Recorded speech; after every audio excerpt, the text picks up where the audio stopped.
शुरुआत होती है वेस्ट वर्जीनिया के एक सेंटोरियम से। वक्त है 1974 का। यह सेंटोरियम डिफॉर्म लोगों के लिए बनाया गया है। जो भी डिफॉर्म लोग यहाँ रहते हैं वो बर्थ डिफेक्ट की वजह से डिफॉर्म हुए थे। उसी वक्त डॉक्टर ब्रेंडन आते हैं और डॉक्टर एना को कैदियों के बारे में बताते हैं। लेकिन कुछ डिफॉर्म लोग डॉक्टर एन को पीछे से पकड़ लेते हैं और उनके बालों में से एक हेयर पिन को निकाल लेते हैं। डॉक्टर ब्रेंडन और डॉक्टर एन आगे बढ़ते हैं। तब डॉक्टर ब्रेंडन डॉक्टर एन को इलीगल ब्रदर्स के सेल में लेकर जाते हैं। वो तीन ब्रदर कोई और नहीं बल्कि थ्री फिंगर, सॉटूथ और वन आई होता है। डॉक्टर ब्रेंडन बताते हैं कि ये तीनों भाई मिसेस हिलिकर को एक जंगल में मिले थे और इसी वजह से इन तीनों को इलीगल ब्रदर्स कहा जाता है।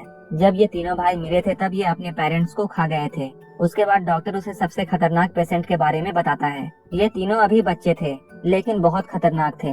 वो कितने खतरनाक थे इस चीज का अंदाजा इस बात से लगाया जा सकता है। उनमें से एक अपनी 2 उंगलियों को खुद ही खा चुका था और इसलिए उसका नाम थ्री फिंगर पड़ा। एक ने अपनी एक आंख निकालकर खा ली थी और इसलिए उसे वन आई कहा जाता है।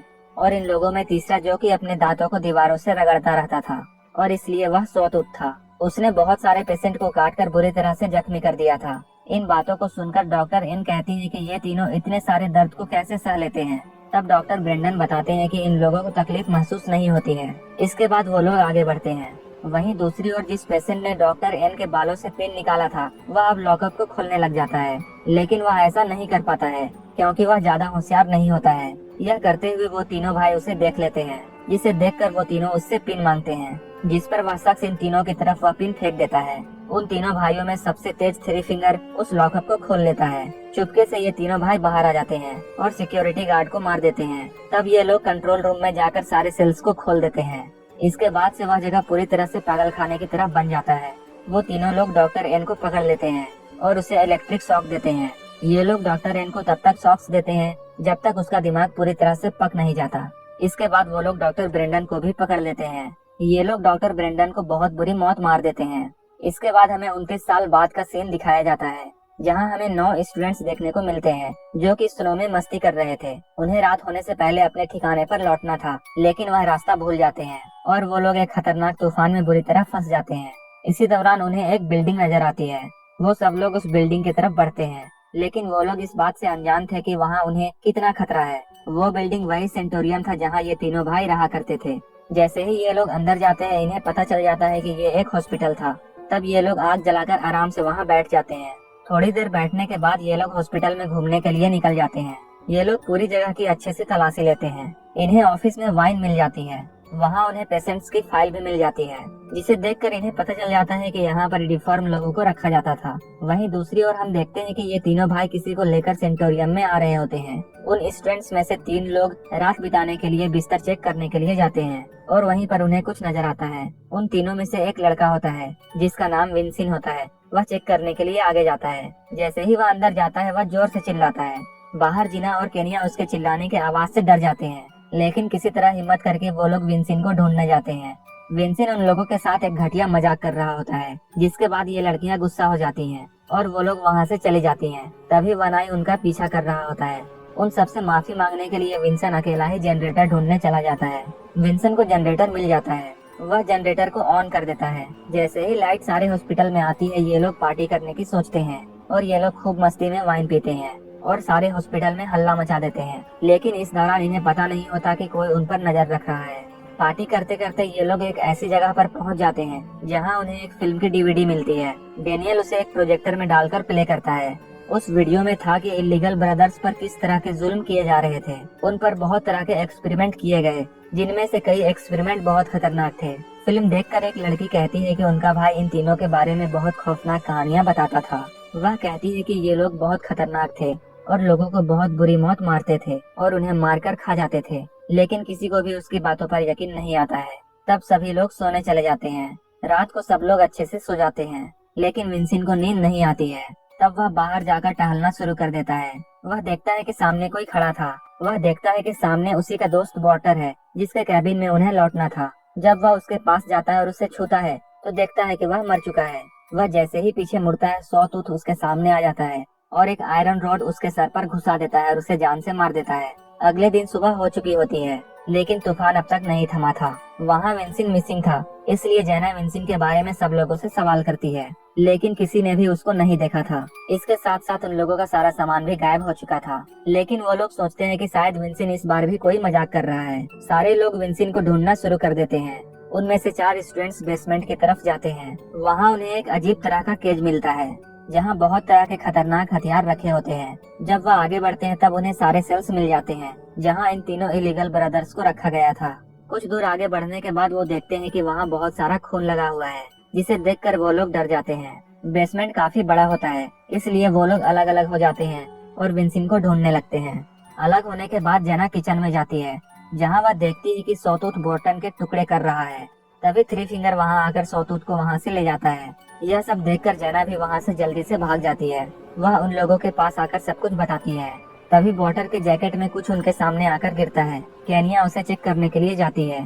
जैसे ही वह उस जैकेट को खोल कर देखती है तो वहाँ वॉटर का कटा हुआ सर होता है। ये तीनों उसका सर देखकर काफी डरे हुए होते हैं। तभी ये तीनों भाई क्लियर के गले में तार डालकर उसे ऊपर खींच लेते। तब काइल जल्दी से आकर उसे पकड़ लेता है।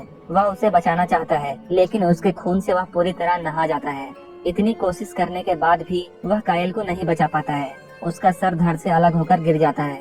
यह देखकर वो लोग वहाँ से भागने की कोशिश करते हैं, लेकिन उनकी स्नो मोटर्स चल नहीं रही थी, क्योंकि इन तीनों भाइयों ने स्नो मोटर्स की स्पार्क प्लग निकाल दी थी। यह सब होता देख इन लोगों को कुछ भी समझ नहीं आ रहा था कि अब क्या किया जाए। उन्हीं में से एक लड़की, जिसका नाम लॉरेन होता है, वह स्केट चैंपियन थी। वह डिसाइड करती है कि स्केटिंग करते हुए वह मदद मांगने के लिए आगे जाएगी। तब वह मदद लाने के लिए वहाँ से चली जाती है।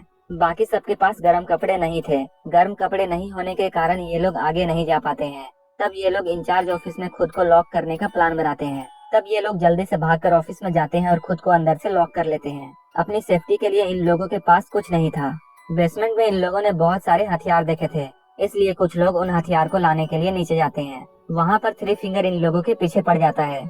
तब ये तीनों जल्दी से जाकर एक केज में छुप जाते हैं। जब थ्री फिंगर वहाँ से चला जाता है तब ये लोग बाहर निकलते हैं और वहाँ से बहुत सारे हथियार ले जाते हैं। दूसरी तरफ वन आई ऑफिस के दरवाजे में छेद करके केनिया को पकड़ लेता है। वहीं पर एक दूसरी लड़की सोतूत के हाथ में ब्लेड मारती है। तब सोतूत उसे छोड़ देता है। इधर ये तीनों बेसमेंट में से भाग रहे होते हैं। सबसे पीछे डेनियल होता है। तभी सोतूत डेनियल को पकड़ लेता है और उसे किचन की तरफ ले जाता है और वहाँ ले जाकर उसे बांध देता है। जब ये लोग ऑफिस पहुँचते हैं तब देखते हैं कि डेनियल उनके पीछे नहीं है। इधर ये तीनों भाई डेनियल को जिंदा ही काट रहे होते हैं, जिसके चीखे सब लोग सुन सकते थे। इन लोगों की ऑफिस में बहुत बहस होती है और लास्ट में ये सब लोग उसे बचाने के लिए चले जाते हैं। तब काइल देखता है कि ये तीनों भाई उसके मसल्स को काट कर उसे तेल में फ्राई करके खा रहे थे। यह देखकर वे लोग सोचते हैं कि वो डेनियल को नहीं बचा सकते हैं। तब वो लोग डिसाइड करते हैं इन तीनों ब्रदर्स को वो लोग ट्रैप में फंसाएंगे। ये सोचते हुए ये लोग उन पर अटैक कर देते हैं और उन्हें एक सेल में बंद कर देते हैं। तब काइल उन्हें जलाकर मारने का फैसला करता है, लेकिन केनिया उसे ऐसा करने से रोक देती है। केनिया काइल से रिक्वेस्ट करती है कि वह इन्हें नहीं जलाए। तब काइल इस जेल के किनारे पहरा देने के लिए रुक जाता है और ये सारे लोग जाकर सो जाते हैं। इन लोगों को उसी सेल में लॉक किया गया था जहाँ ये लोग 29 साल पहले लॉक थे।